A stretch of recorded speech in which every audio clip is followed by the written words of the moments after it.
Hello everyone, this is probably my, 12th attempt at making a video where I wasn't awkward in front of the camera.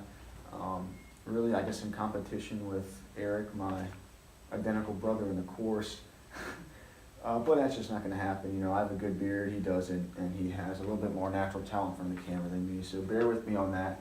The assigned objective for myself is to use double angle formulas, and the problem that is on the board is use the given information to find the exact value of each of the following.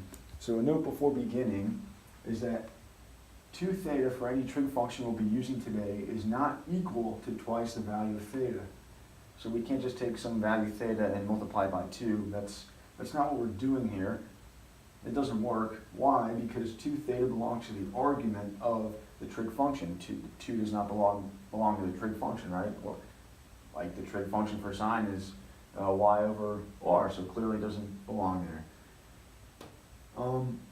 Okay, the 3 double angle formulas we'll be using today are sine of 2 theta is equal to 2 times the sine of theta times cosine theta. For cosine, it is cosine of 2 theta is equal to cosine theta squared minus sine of theta squared. And then for tangent of 2 theta, it's equal to 2 times the tangent of theta over 1 minus tangent of theta squared. And what's given in the beginning of the problem, which you don't have to solve for, is that sine of theta equals 11 over r, which is y over r, so now we know values for y and r.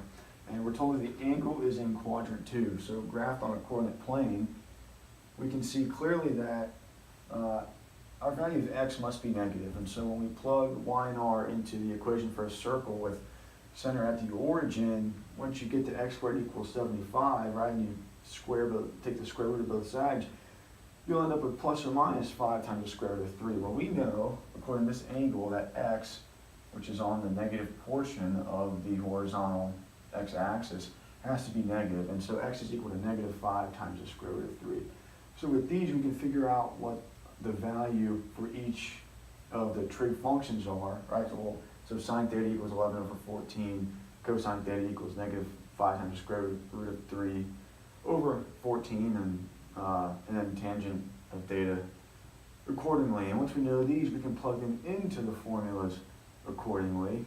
For example, sine of 2 theta is equal to 2 times sine of theta, which we've established to be 11 over 14, times cosine theta, which we've established to be negative 5 times the square root of 13 over 14.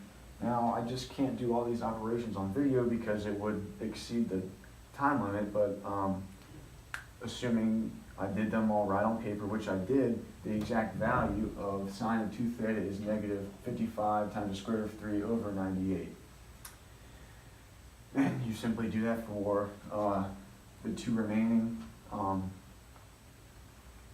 trig functions, and you come up with the exact value. So I don't think I can help you much with the operations side of the house, but maybe get you thinking about what the value of x would be, right? Because if you used, you know, when you plot this out, thinking about it on the coordinate plane.